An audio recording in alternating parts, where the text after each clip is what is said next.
It's the 16th of October 2009. In the east of Berlin, the newly restored Neues Museum is about to reopen. The museum houses the finest collection of Egyptian artifacts in Germany. But the biggest draw is the arrival of one of Egypt's most famous queens, the bust of Nefertiti. It's a masterpiece that had been on display in the old museum in Berlin for 20 years. Now, Nefertiti is moving homes to become the star attraction in the Neues Museum. I think it's an absolute masterpiece, and certainly timeless. It really is perfection and full of aesthetic value. One sees the perfect beauty. Where does it come from? Her life made her a star. It's a little like the Mona Lisa. It is the icon of the Egyptian identity. Nefertiti is over 3,000 years old. Tremendous care is taken to ensure no damage is done to the flawless face. That she is in such good condition is one of the enigmas in the history of archaeological discoveries. But the party is spoilt by some news from Geneva that is widely reported in the media that the bust of Nefertiti is a fake. The controversial claim comes after a 20-year-long inquiry conducted by author and historian Henri Sterlin. I've no doubt in my mind that this is a fake, a copy, a phony, or a model. What first made the academics suspicious was the exceptional state of conservation of Nefertiti's bust when it was discovered. The object was incongruous. It bore no resemblance to any other 3,300-year-old busts from Egypt. To historian Henri Sterlin, the bust of Nefertiti is simply too well preserved, or, as he puts it, too new to be true. Then there is a second bust found lying alongside that of Nefertiti. It's a bust of her husband, the pharaoh Akhenaton, and it's completely disfigured. Why should there be such a difference in the condition of the busts, which were found at the same time, at the same place? So is Nefertiti a fake? In Montpellier, in southern France, archaeologist and Egyptologist Marc Gabold, who is also an expert on Nefertiti, considers Sterlin's claims. I have to say he was right to ask the question, but the arguments he's provided aren't necessarily sufficient. If he can give me some strong scientific arguments that it is a forgery, then I would accept it. There's certainly some doubts. In the basements of the Neues Museum in Berlin, a news conference is being held. The journalists are taking notes, but there are no questions about the charges of authenticity. In Germany, such accusations are considered taboo, because the bust, discovered a century ago in Egypt by German archaeologist Ludwig Borchardt, has now become a symbol in Germany. Nevertheless, we did ask the question to Neues Museum director Friederike Seyfried. When you stand before the bust, the question never even enters your mind. It goes without saying it's authentic. The real question is, why would it be a fake? Numerous archaeologists, Americans, Italians, French, have expressed their doubts about whether the bust is genuine, but none of them have made their doubts official. So we've decided to stage our own inquiry. You see, everyone's being very circumspect. No one has dared come right out and openly declare the object to be a fake. So is the most famous bust of ancient Egypt a phony? To find out, we met with the greatest experts, subjected the bust to a lie detector, and retraced history. What we uncovered during our inquiry will forever change your opinion about Egypt's most mysterious queen and her likeness, the bust of Nefertiti.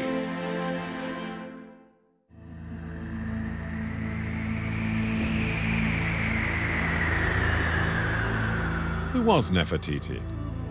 It's one of the great mysteries of Egypt's pharaonic past. Generations of archaeologists have scoured through all the monuments, gone through each hieroglyphic on each column and temple wall in an attempt to find the slightest evidence of her existence. Archaeologists went up the Nile as far as Karnak, searching one of the country's largest religious centers for any traces of Queen Nefertiti. In this labyrinth of columns and temples, they finally found the first image of the queen.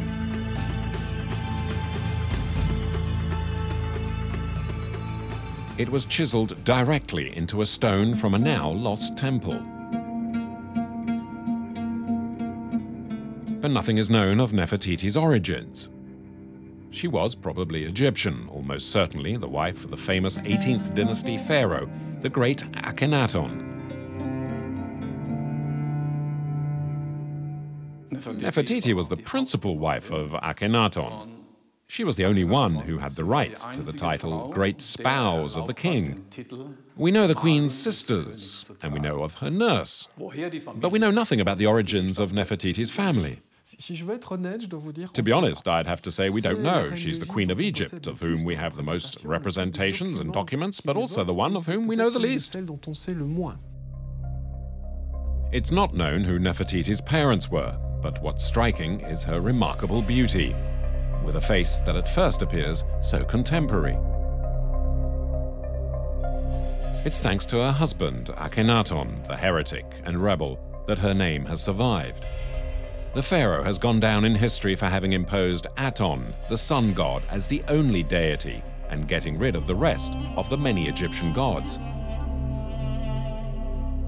During his reign in the 18th dynasty, Akhenaton has new temples built, many of them open to the skies, to allow the sun's beneficial rays to shine through.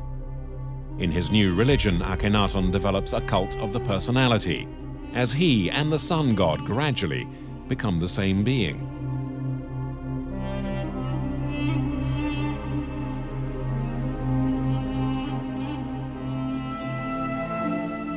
Nefertiti and Akhenaton were also the most romantic of all the pharaonic couples. Their love for each other began at a very young age. On these statuaries, their age is given as 14. For the first time, the people witness two adolescents, masters of an empire, holding hands. They are portrayed as being very much in love. All the more astonishing are the images of the king and queen embracing.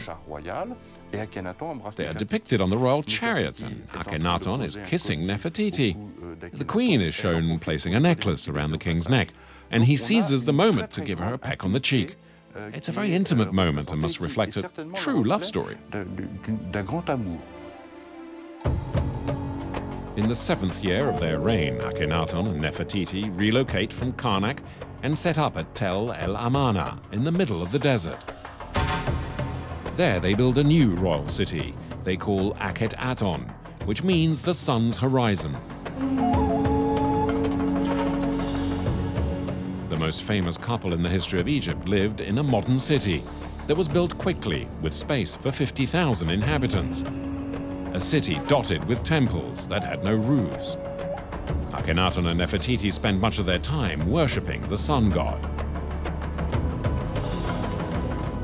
But the reign of Akhenaton and Nefertiti will last only 17 years. After their deaths, their successors will destroy all trace of their existence and dismantle the palaces brick by brick. In less than 30 years, the city will disappear back into the desert.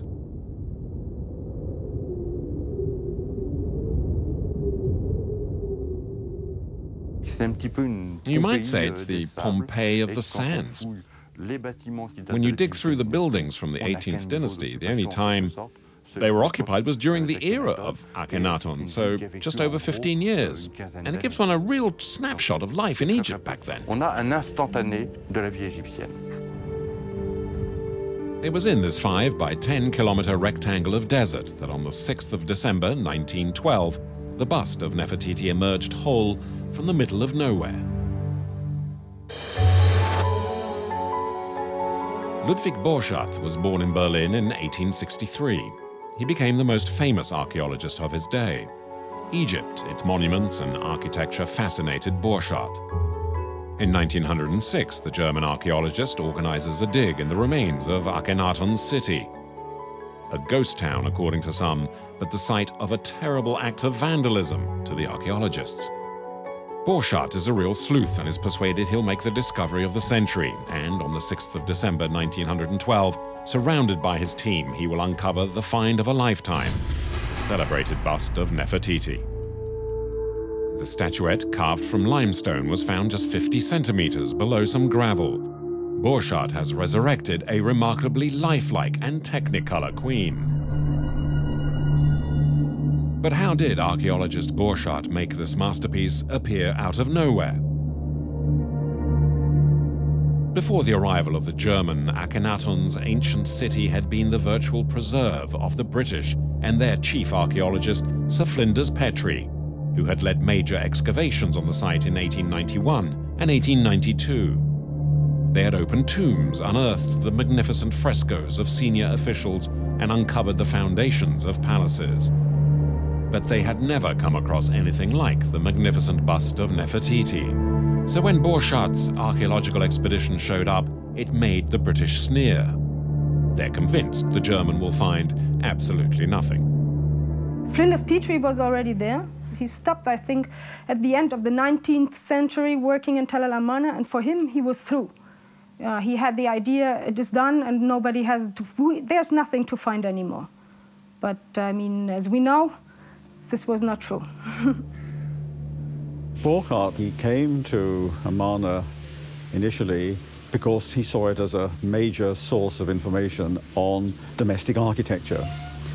But at the back of his mind was the fact that he had close connections with the Berlin Museum, and he rather wanted something spectacular to bring back to Berlin. At the beginning of the 20th century, Egypt was the world's largest hunting ground for archaeologists. Prussia had lagged behind in the race for treasures. Kaiser William ordered Borchardt to return with a trophy, whatever the cost.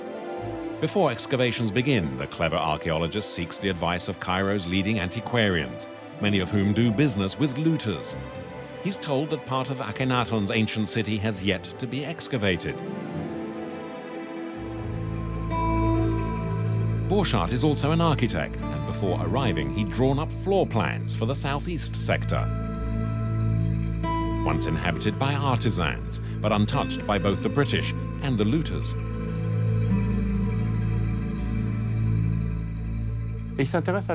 He's interested in housing, so he starts by digging through the larger villas.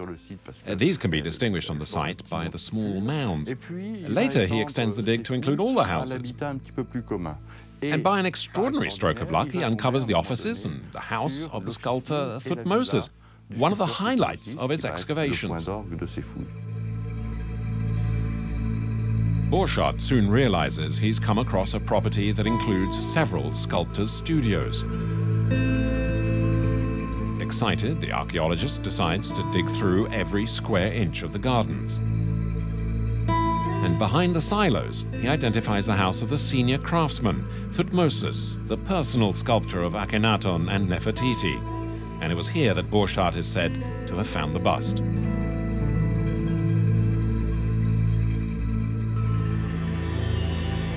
Intrigued, we retrace the steps 1 century later of archaeologist Ludwig Borchardt and search out the house where the bust was discovered. Tell el-Amarna is a 5-hour drive south of Cairo, Akhenaton and Nefertiti's ghost town. Joining us is Luc Vetrin, an expert in ancient Egyptian works of art, who is employed by the courts to identify forged pieces. Egyptian archaeologist Amada is the Inspector General of the dig at Tell el-Amarna. Well, here, as you can see, is Borchardt's report on the excavation. As you can see, this is the official report made after the excavation by Borchardt. There is not a lot of things which concern directly. Luc Vetrin has an exceptional document, the notes and sketches of archaeologist Ludwig Borchardt, in which he writes extensively of his discovery of the bust in 1912. The document will prove invaluable in tracing the exact spot where Nefertiti's bust was uncovered.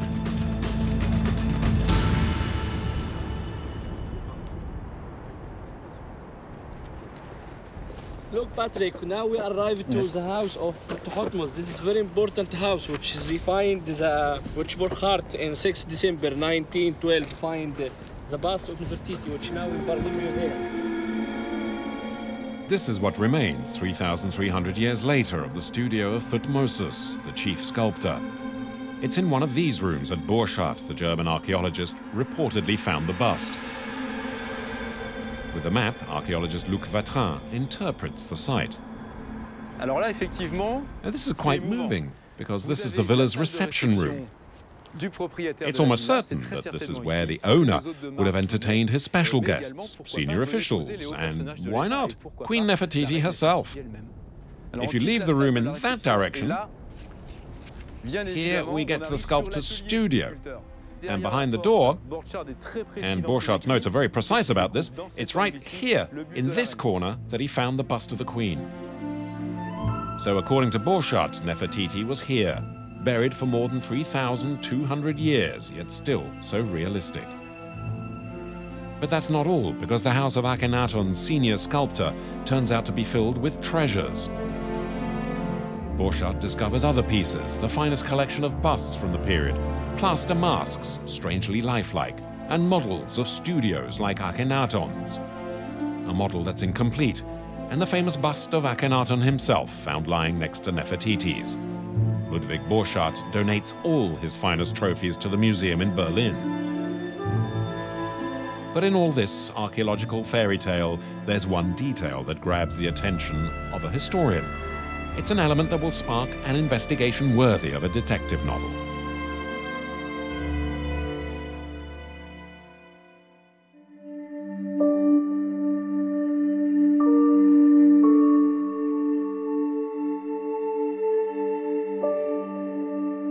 In his colonial-style house in Cairo, Ludwig Borchardt will take more than 10 years before he publishes the complete report on his digs at Tel al-Amarna. He tells how he found the limestone bust of Nefertiti, and another bust also in limestone found alongside of the pharaoh Akhenaton, its face ripped apart. In his topographical notes, Borchardt takes great care to note the location of the bust of Nefertiti. He also marked where the disfigured bust of Akhenaton had been found. According to his drawings, the bust of Nefertiti was on a shelf in a corner of the studio. The bust of Akhenaton was the first to be found on the floor near the entrance to the left. But the passage of time caused the outer wall to crumble and the bust of Nefertiti with it.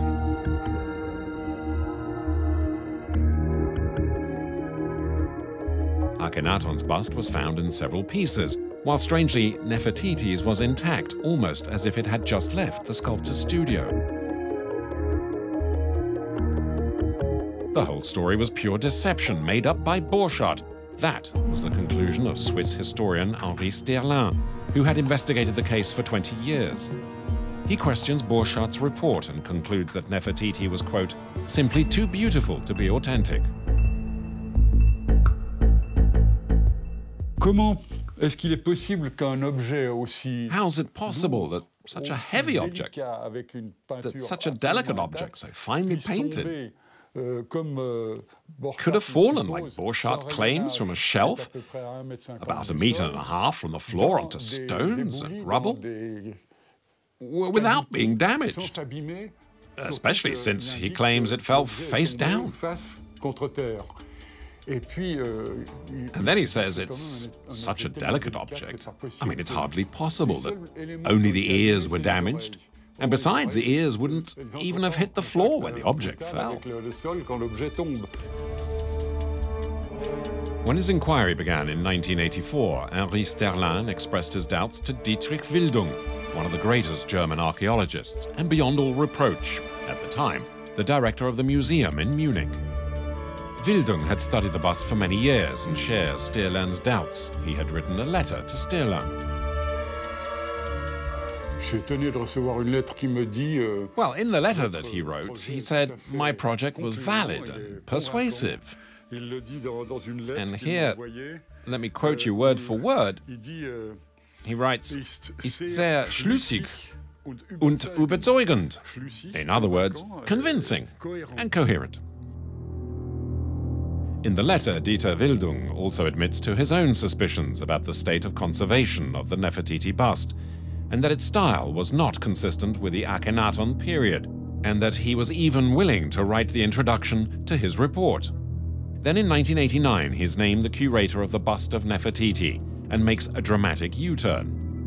Et puis subitement, Wildung m'envoie une And then autre Wildung suddenly sends me another letter où il m'annonce qu'il est in which he nommé says directeur he's du been musée named the Berlin. director of the Berlin Museum, Évidemment, Berlin, c'est where la the ville où est Nefertiti conservé bust is le housed. buste de Nefertiti. And the whole Et issue tout le problème has now se taken on a retrouve different de manière meaning, complètement différente pour lui. and that he was Il me dit qu'il est distancing obligé de himself from the prendre inquiry and ses therefore distances could no avec le longer get projet. involved. Il ne peut plus s'engager. Mais en plus, But to me, the most worrying chose, thing qui me was semble when déjà two plus inquiétant, representatives came il down envoie from deux Berlin émissaires de Berlin, to du persuade musée me de to Berlin, stop sont my des research. égyptologues. Deux émissaires qui sont chargés de me dissuader de continuer ma recherche. Historian Henri Sterlin is not someone who is easily intimidated and will continue his relentless investigation, albeit now totally isolated. Fascinated by the story, we head back to Berlin for a meeting with Dietrich Wildung. On the eve of our interview, the archaeological expert decides to cancel. We call back pretending we haven't received his message. Allô? Hello, Wildung here. Oui, Monsieur Dietrich. Mr. Dietrich Wildung? Yes? Je vous appelle parce que nous avons I'm calling because rendez-vous we have a demain meeting pour arranged for l'interview, tomorrow about au Nefertiti. sujet de Nefertiti. Je voulais And I savoir wanted à to know quelle what heure time we can get together. on se retrouvait. I sent an email out today in which I absolutely refuse to talk about that object. Otherwise, I might have serious difficulties. We'll later learn that the German authorities have formally forbidden Herr Wildung to talk about Nefertiti's bust or to mention Henri Sterlin's research.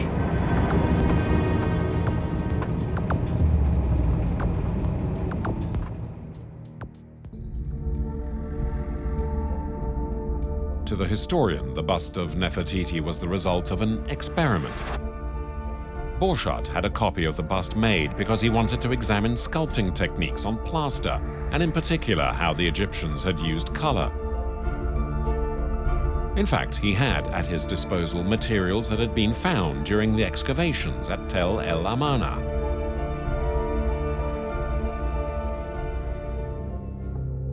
Il a tout sur He place. had everything on site. Vous savez, le plâtre, c'est pas compliqué. Well, you à know, faire, plaster's c'est un fairly datar. easy to make, and Et it's puis, la impossible to pierre date. qui est au centre, And the c'est stone parce it's qu'il made manque from un is petit peu found de all terre. over C'est Egypt. vraiment le pays It's the du- country of du limestone. calcaire, alors on sort un gros bloc You can de use a calcaire. large piece of limestone and then make it the size you need. Qui prennent à peu près la forme de After la that, you statue put the qu'on va plaster faire. on, Et puis on met du plâtre, et là, and then let le- the sculptor do his le work sculpteur and entre make a good copy. en action et fait véritablement He had a great number of faces he could copy from authentic objects that had been qui found. avaient été faites, des objets authentiques.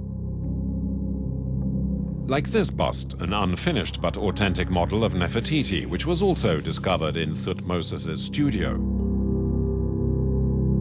It has traces of carbon showing what still needed to be sculpted. Did Borchardt use a model like this one found on site, which he then had painted?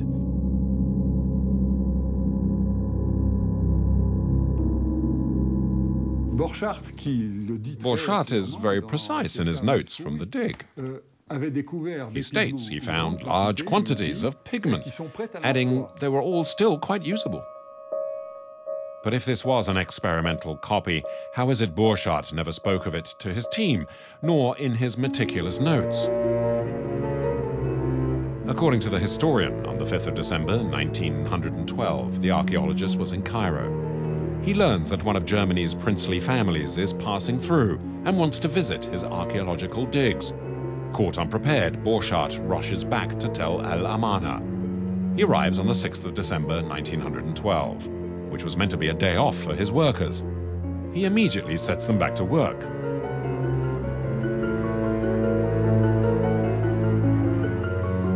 Later, he proudly shows their highnesses the fruits of his labor. In an excess of zeal, one of the dig foremen, an Egyptian called Senussi, disappears briefly during the visit, then returns with a bust of Nefertiti.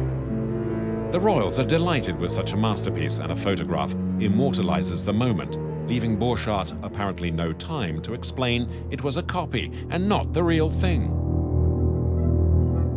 Henri Sterlin claims the photo is what trapped the archaeologist.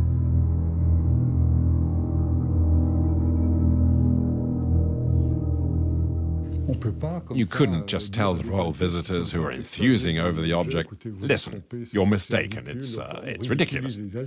It would make a mockery of the royals. It was simply not possible to tell the truth, or the royals might have been covered in ridicule, and that would have been lèse-majesté, or treason, which at the time was very serious indeed and could have ruined Borchardt's career and life for good. After the royals left, the bust mysteriously disappears for almost 11 years. Borchardt reportedly gave it to his sponsor, James Simon. It was the wealthy industrialist who had financed part of his expedition to Tell El Amarna. They were so excited, James, when he got the message that they'd found this beautiful figure. And it was, I'm sure, a great anticipation here in Berlin waiting for it to come back.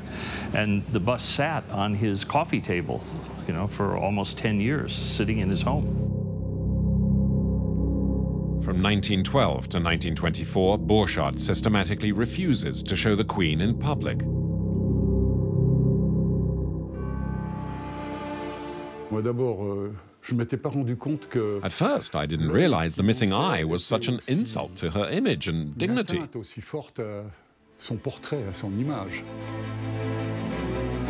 one-eyed Nefertiti, definitely a crime of treason and sacrilege against the pharaonic image of the great Queen of Egypt. To find out more, we visit the University of Liège in Belgium.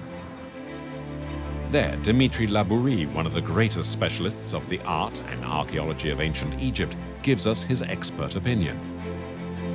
It's a tool like an artist's dummy, a studio model used so the sculptor can reproduce faithful copies of the officially sanctioned image of Nefertiti that had been approved by Akhenaton and probably Nefertiti herself.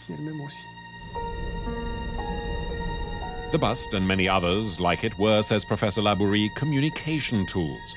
The official portrait of the Queen had to be instantly recognizable to the priests and the people in both Upper and Lower Egypt.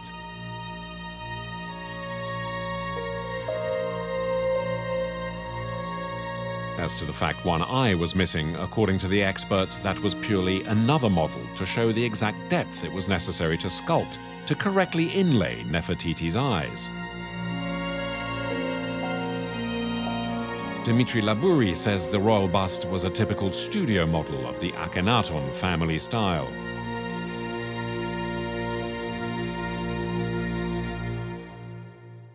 If you look at Akhenaton's mouth, and you look at the mouths of the Armenian princesses, and you look at the mouth of Nefertiti's father-in-law, they're shaped differently, but it's in the same sensual and aesthetical manner. The key argument in favor of the bust's authenticity has, in fact, been disproved by one of Germany's best Egyptologists, Rolf Krauss. What we know is that the bust was made according to a distinct set of proportions. Not just any proportions, but those of the Egyptian finger. In Britain and the USA, the foot and the inch are used in the measuring system. The Egyptians used the finger as a point of reference. To create a new bust, Akhenaton's sculptor is believed to have first drawn up a reference grid for sculptors all across Egypt. Each line was based on the width of a finger. The bust of Nefertiti had to correspond to these measurements. Rolf Krauss also proved how certain cross-sections systematically corresponded to precise facial anatomical points. The base of the nose, for example, or the mouth. In this way, the length of the face would be calibrated with the base of the chin to the headdress. She's made based on a grid of proportions calculated on the Egyptian unit of measurement of 1.875 centimeters, the Egyptian finger. She's built metrically, but the counterfeiter at the time would have had to know how to use the Egyptian centimeter and not the modern one. The proportional grid would have allowed standardized production of the bust of Nefertiti across Egypt. Apparently, the forgers at the start of the 19th century were not aware of this. But there's yet another anomaly that is further proof the bust is a fake. The shoulders that are cut vertically. The arms on the bust were cut vertically, and apart from some very rare exceptions, it's just not something you see in Egyptian art. Busts are cut horizontally, at the level of the shoulders, and not vertically. Is the bust of Nefertiti, with its shoulders cut vertically, the only artwork of its kind in Egyptian history? To seek an answer, it's back to Berlin's Neues Museum. The director, Frau Seefried, says there is one other example of a bust cut vertically. It's this one, also discovered by Borchardt in 1912, and part of a collection of objects that's never been put on public display. Upset at the scandal created by Sterland's book, Frau Seefried rummaged through the entire storage of the museum to find the famous bust, or at least what's left of it. Yes, it is possible to see other examples of busts with cut shoulders vertically. This one is from the excavations at Tell El Amarna. You can still see the line that shows the central axis, and you can clearly see the shoulders cut like the colored queens. So a second bust does exist with the same cut of the shoulders. In the spat between experts, is this a sufficiently strong argument to finally prove the authenticity of Queen Nefertiti? In Berlin, the Neues Museum, in an effort to put an end to the rumor mill, once and for all has decided to submit the bust of Nefertiti to a lie detector test. Can science finally prove it's genuine? The bust has been transferred to a hospital in Berlin to undergo a scan. What Nefertiti has in her brain may finally be revealed. The first observation is the bust is made up of a limestone lump. A lump covered in plaster, a method that allowed the sculptor or counterfeiter to change certain parts of the bust.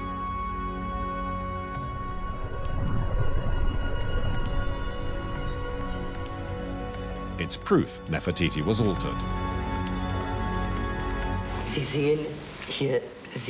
Here you can clearly see the shoulder viewed from behind.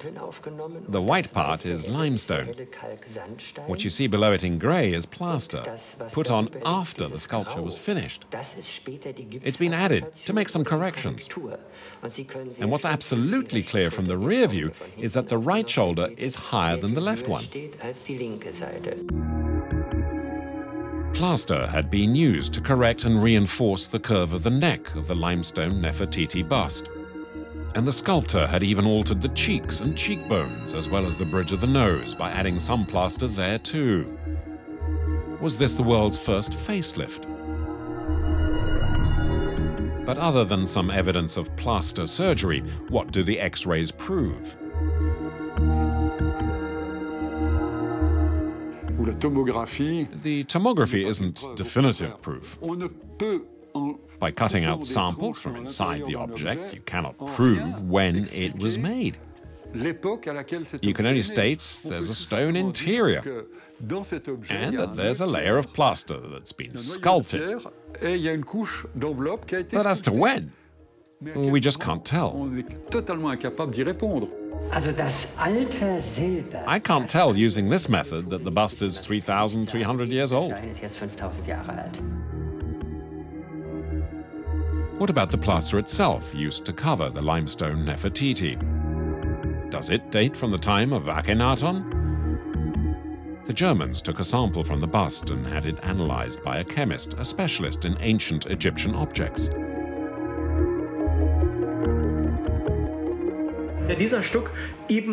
Several elements were found in the sample of plaster that existed only in the Amarnian period, or a little earlier. The same as in the architecture and the masks, which means the plaster mix was an invention from that era. The composition of the plaster is typical from the Amarna period. In other words, the plaster that covers the bust of Nefertiti is indeed of the type used by Egyptians more than 3,000 years ago. Man konnte diese Struktur zu diesem When the Zeitpunkt bust in den was früheren discovered, Zeiten nicht they had no way of knowing what erkennen. constituents were in the plaster. The technology that allows such analysis wasn't developed until the 1950s. Ergebnisse ergeben. A counterfeiter would have had no way of knowing the plaster's composition. He might, though, have used plaster found during the archaeological dig in 1912. For now, though, there's no way of being sure. There's one other scientific way to test Nefertiti's authenticity. The pigments, which make the bust so vivid, imitate skin color so accurately, and make the mouth so sensual.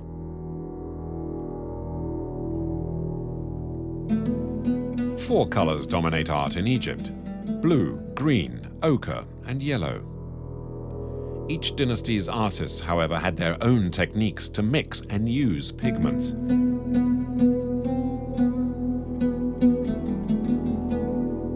By analyzing the pigments found at Tel El Amarna, can the bust be finally authenticated? Für die Pigmente sah es so aus, The analysis of the pigments showed us that the colors were indeed those used in ancient Egypt, and that the technique of preparing the pigments were then abandoned during this period. nach der Antike zum Teil gar nicht mehr verwendet wurden. Here too the forger could have cheated, because, as you may remember, Borchardt, when he discovered Nefertiti in the studio of Thutmoses, had also uncovered a treasure trove of pigments of all colors.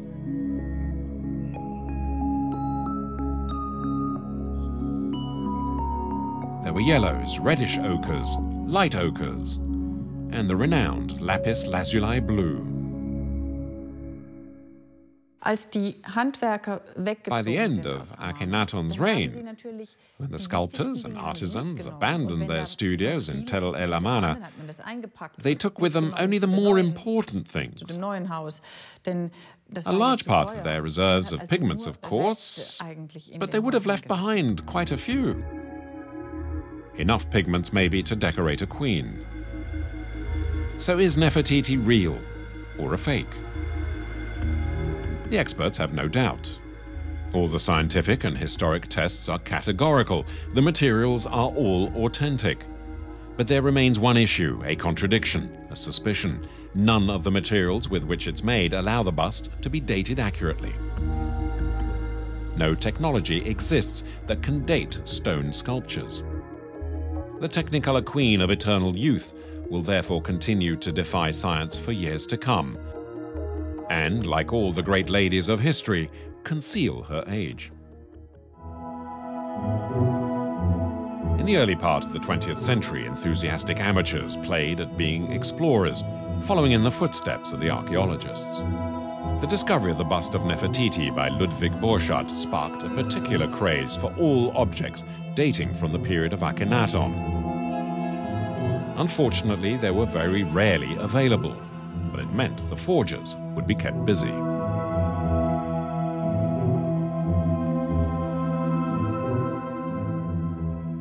At around this time in Cairo, a certain Emil Bruch starts a lucrative business.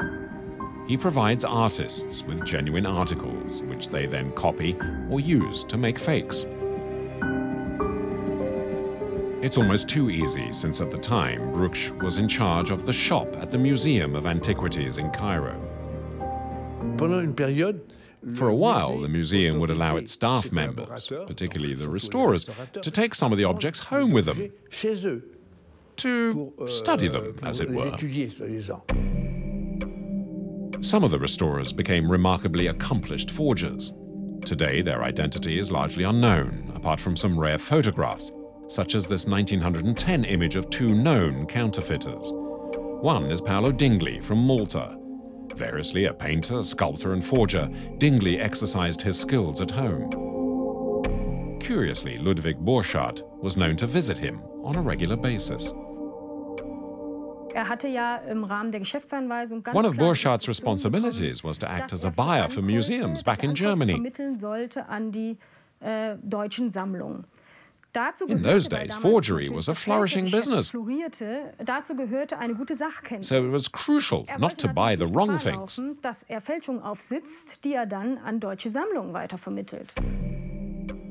There were many forgers back then, and today it's difficult to calculate how much counterfeit stuff they produced. Yet the question remains about whether some museums are still displaying some of their fakes. There's not one museum anywhere in the world that doesn't have forgeries. The quality of some of the fakes was exceptionally high, and there are no guarantees that even the experts wouldn't be taken in. We all have something in stock that's a fake.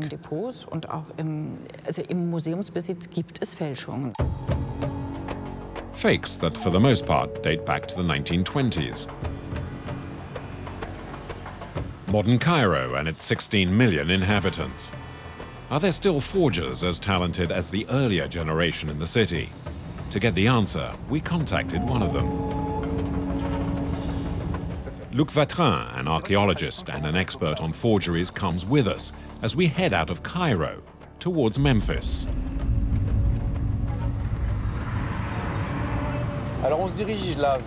So we're going to Memphis, which is 25 kilometers south of Cairo. It's an area that has many studios where some of Egypt's best forgers live and work.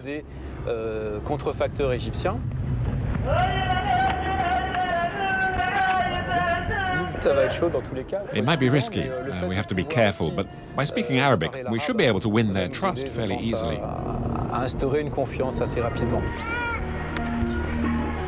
The counterfeiters' headquarters in the Cairo suburbs is at Mitrahine, a poor area where no tourist ever goes.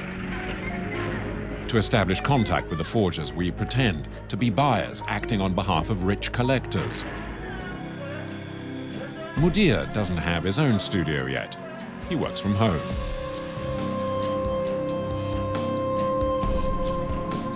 At the moment, he's working with limestone. He suggests sculpting a small pharaoh's head in less than 10 minutes.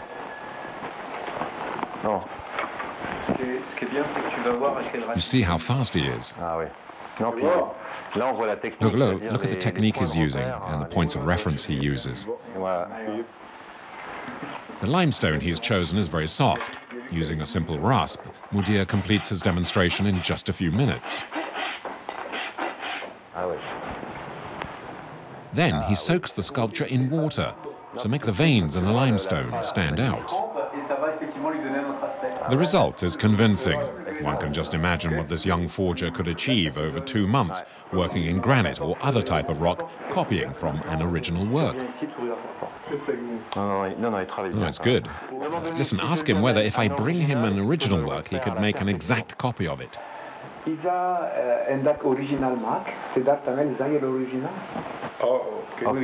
Yes, I can copy it. No problem. I can show you something I've done already.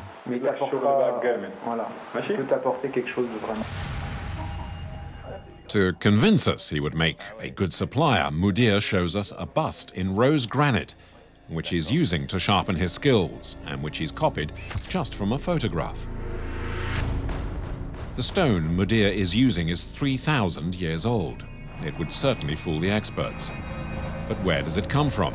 How can you get hold of stone that dates back to the time of the pharaohs? The answer lies a short distance from Mudir's house. These are the ruins of a temple that dates back to the time of Ramses II. It's not the only one, it's just part of the great temple of Path from the Ramses period. The site lies abandoned and unsupervised in the center of Mitrahine, an open-air mine for the forgers.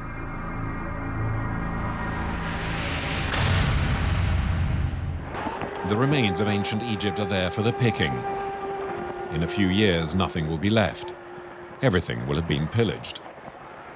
Just forgeries sculpted from the legs of Ramses II or in this column of hieroglyphics. These, at least, are genuine.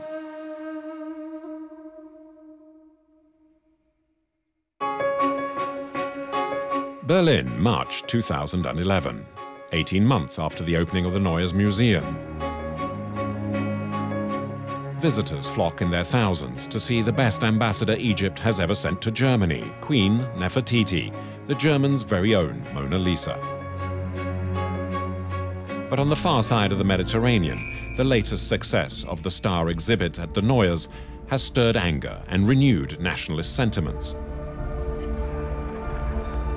At the end of the main gallery of Cairo's big museum, the most powerful man in the world of Egyptology has agreed to be interviewed in the hall dedicated to the great pharaoh Akhenaton and his wife Nefertiti. He doesn't mince his words. For almost 2 years, we studied everything until we have a proof that the bust of Nefertiti in Berlin was taken illegally out of Egypt. The bust of Nefertiti should be in this museum and not in Berlin. Did the Germans steal the bust of Nefertiti? Zahi Hawass has made a serious charge. At the start of the 20th century, the custom was that objects found during digs were equally divided between the archaeologists and the state of Egypt. But Zahi Hawass, the Secretary General of the Supreme Council of Antiquities in Egypt, says Ludwig Borchardt cheated when it came to Nefertiti. In that time, there was a protocol that anything for kings and queens to be discovered at Amarna cannot leave Egypt. In January 1913, the Egyptian authorities ask a Frenchman, Gustave Lefebvre, to ensure the equal partition of Borchardt's treasures. It was Lefebvre who decided to give Nefertiti to the Germans. Why did a Frenchman, of all people, agree to let the most beautiful statuette in Egyptian history leave for a Berlin museum?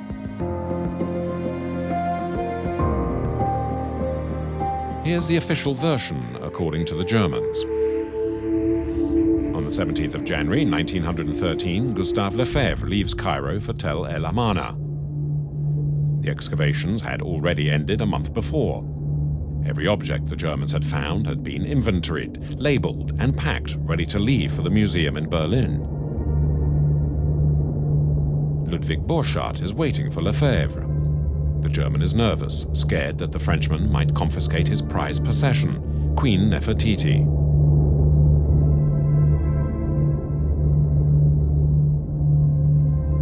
We know what happened that evening thanks to Bruno Güterbock, an eyewitness to the dividing of the spoils, and one of Borchardt's colleagues. He described what happened in detail in a letter.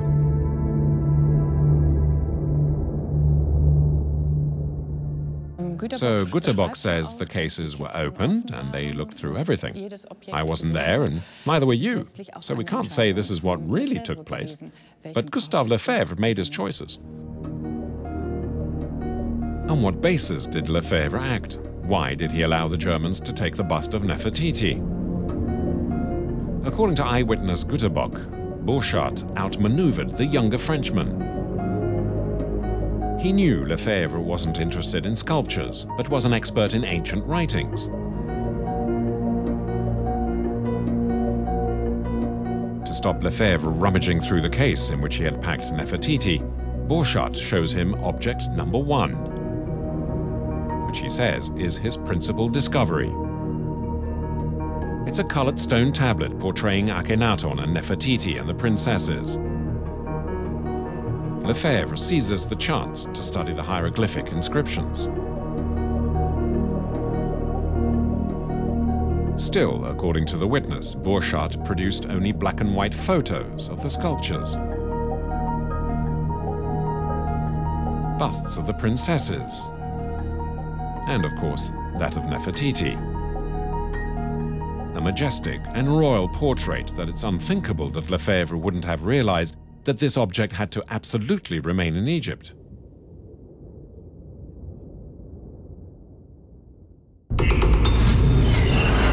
The scandal is revealed by Rolf Krauss. The former curator of the Egyptian Museum in Berlin decides to reveal the details of how the objects were shared. He claims Lefebvre never examined the contents of the packing cases, and that he was never shown the photo of Queen Nefertiti, but another photo instead. Güterbock wrote that Lefebvre had seen a bad photo of Nefertiti, one which showed only a part of the bust, the nose, the mouth and the eyes, but not the whole bust. And the photograph was dark, was not clear, it was not color like today. What Lefebvre allegedly saw then was a photo of Nefertiti without her royal headdress and necklace, resembling a princess rather than a queen. Yet Lefebvre did have the possibility of better judging the pieces by taking them out of the traveling cases. That way he would have discovered the splendid bust of Nefertiti. Dann wurde Lefebvre in das Magazin geführt. Lefebvre was taken towards the cases, but he'd never asked for the objects to be taken out. He couldn't have known that among them was such a beautiful object. Burckhardt tried his best to hide the beauty of the statue, and he took it out of Egypt illegally. Did Borchardt trick Lefebvre by showing him an incomplete photo of the Queen? Who cheated? Obviously Borchardt. Archaeologist Rolf Krauss believes the bust of Nefertiti should be in a museum in Cairo, but definitive proof was still lacking. And we found it in this extraordinary document from 1913. It's the official list of how the finds from Borchardt's excavations of 1912 were divided, written by Gustave Lefebvre. In the left-hand column are the things selected by Lefebvre for the Cairo Museum. Object number 1, the renowned painted stone tablet representing Akhenaton and Queen Nefertiti playing with their daughters. In the right-hand column, among the items on their way to Berlin, object number 1 is listed as a bust. But it's not of a queen, it's a bust of a royal princess made of painted plaster. Queen Nefertiti, therefore, never officially existed in the most infamous sharing out of spoils in Egypt's long history. Will she ever resume her place as queen in Egypt, leaving behind her only her royal shadow?